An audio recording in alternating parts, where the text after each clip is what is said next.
Alright, hey guys, how's it going? Back again with another tutorial. This tutorial today is going to be very dangerous, and if it's not your cup of tea, it doesn't have to be your cup of tea. I do not recommend creating whistle fuel for fireworks as your first go-to because it is incredibly dangerous.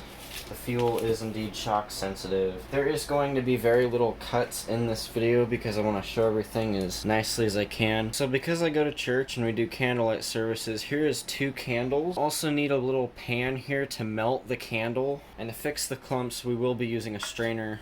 And we do also have a second mixing bowl for this. So the actual formula to make whistle fuel right here is 76 potassium perchlorate, sodium salicylate, 2% of the candle wax, and 1 of the red iron oxide. And I have got all 3 of the powdery ingredients right here to do that.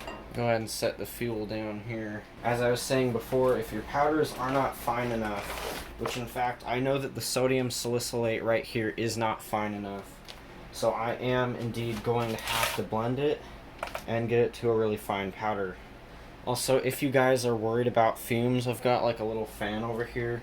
So we're going to need 23 grams of sodium salicylate. One thing's for sure, with this kind of environment that I am working in, I'm going to get a lot of criticism, and I'm totally ready for that.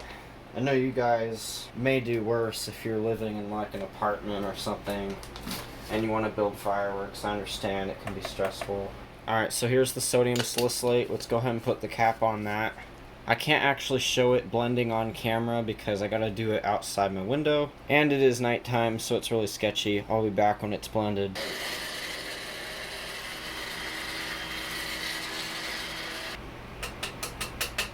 Gotta make sure, guys, that your fumes are going outside when you open the lid off this stuff. Now that my sodium salicylate is officially blended up enough, and we will strain it later, so we won't have to worry about that, we can go ahead and start mixing everything. So I'd suggest starting out with the potassium perchlorate, and then we'll do the sodium salicylate, red iron oxide, you name it. Also be explaining when and why you shouldn't be mixing until you add your naphtha, your wax, and your binder. Just keeping that in mind as I pour this in here. And that's going to be the end of that. Go ahead and get my sodium salicylate ready. And when I do that, I should end up at 99 grams. I'll go ahead and get my red iron oxide ready right here. Alright, so as you guys can see, we got the sodium salicylate and potassium perchlorate are in there, and it is fighting between 100 grams and 99 grams. Doesn't really matter if there's too much, it'll still work as long as you're only like a gram off or so. And we need 1 gram of the red iron oxide now, so we'll go ahead and do that. With the red iron oxide, you want to be real careful when you're pouring it, because you only want 1 gram of it, and if you mess up, you will have to try and retrieve that gram. Literally 1 gram, guys. 1 gram of red iron oxide. Alright, everybody, so 3 ingredients are mixed. Does this mean your whistle fuel is completely ready to go? The answer is absolutely not. Do not mix the chemicals until you get your binder ready, which we will go ahead and do now. Also have to make sure that we've got our strainer and a nice cardboard paper padding so that we can place our fuel on here and mix it a bit. So that is the 3 ingredients right here, and I'm not going to mix those too much at the moment. And let's go ahead and start with the binding process. Now, I have also heard that mineral oil works. I know you can also use nitrocellulose lacquer dissolved in Vaseline. That works too, but of course I've never done that. I've only used the Coleman camping fuel and candle method to do this. What I like to do, and I'll show you guys it here, simply just take your heating pan like so, make sure it's zeroed out, grab some pliers like this, and start weighing out 2 grams, and that's what that's going to be for this batch. That right there is already 2 grams, but I'm going to add a little more just so I'm sure. I've asked many people why the wax is actually important, and they say it works great for pressing up rockets. The rocket fuel will actually make shape of the spindle and what it's being pressed into. So I'm going to go ahead and do about maybe 3 grams. The more wax you add, the safer it also is. It'll still work. It's still whistle fuel, of course. The only thing that's going to make it safer while you're mixing is the Coleman camping fuel, so I'll get to that in a second.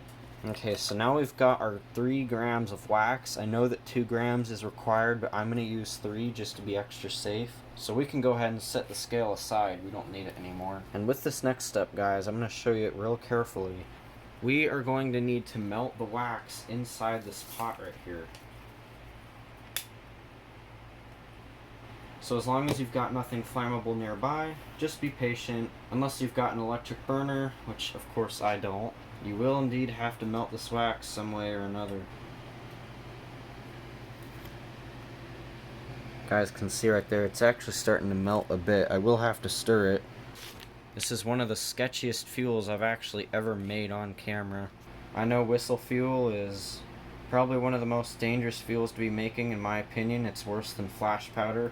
Any minor friction with it and it will catch. That is why you always want to make sure, guys, that you put enough wax in it. Do not go under 2 grams. It's really starting to melt. I'll just kind of hold the camera there for a bit, I suppose.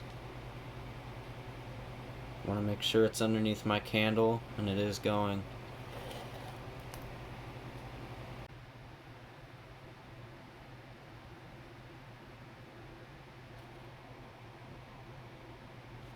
Okay, I'm gonna go ahead and set the camera down, and really, you really just want to wait. Just want to wait, guys, until all of that wax is melted. And I want to make sure I've got the greatest camera angle as possible for this next step. Okay, guys, so now, when your wax is completely melted like it is there, what you're gonna want to do is, before you open your naphtha, blow out the candle.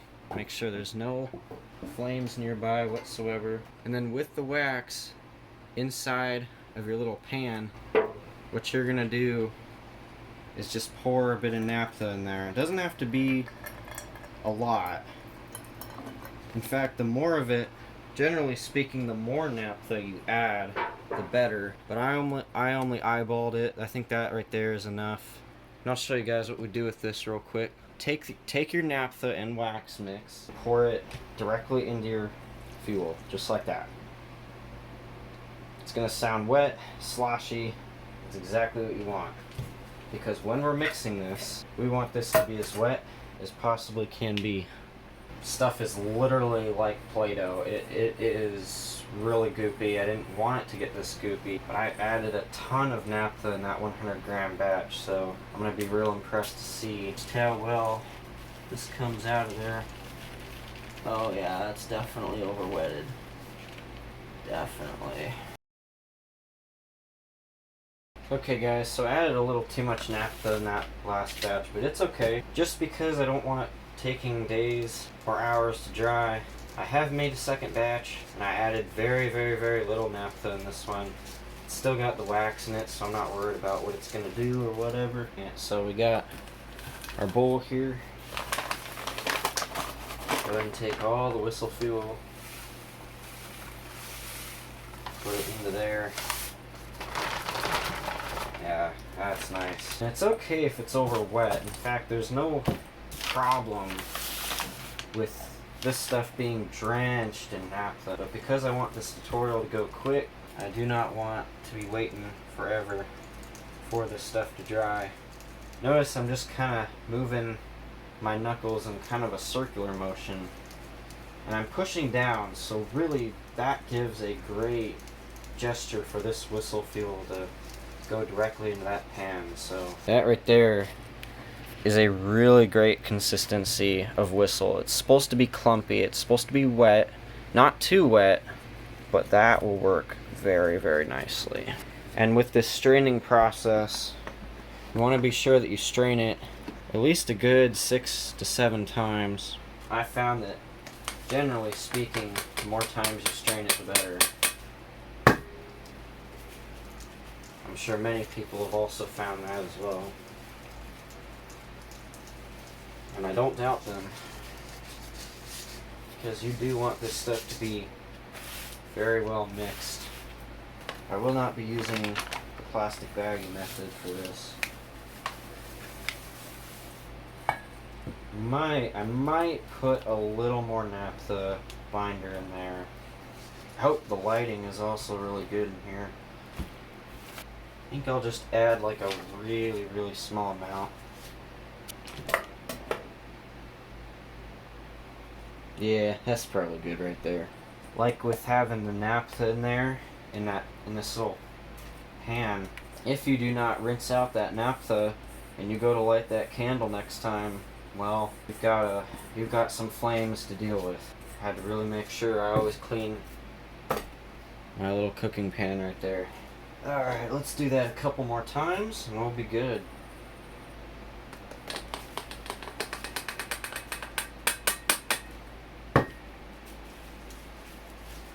It's so funny to think, guys, that candle wax we mixed inside the whistle fuel, and you can't see the candle wax anywhere. In fact, it's completely dissolved in the powder. It's really interesting.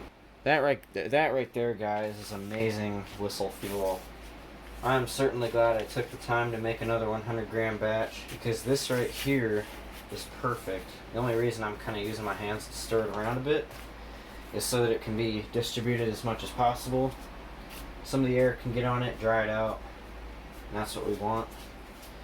So that's really all that we're going to be doing for this tutorial. I will show you guys a couple clips real quick of what the stuff can do. But before I do that, I'd just like to mention something a little friendly about strobe and whistle fuel. I've put these two fuels inside a glass jar because you do not want to be putting them in any sort of conductive material. I do not recommend plastic bags, metal bowls, or anything like that. So a glass jar is probably the best option, just so you don't get any static. Speaking of strobe rockets, we're going to be making those this fall, I believe, so stay tuned for strobe rocket. This fuel right here is going to need a good hour to dry. Sometimes, depending on how much naphtha you add, obviously I overwetted mine, but it could have dried off over time. Yet none of that would have mattered because I wanted to get that right consistency for you guys. Anyways, remember that formula, stay safe, see you guys in the next video.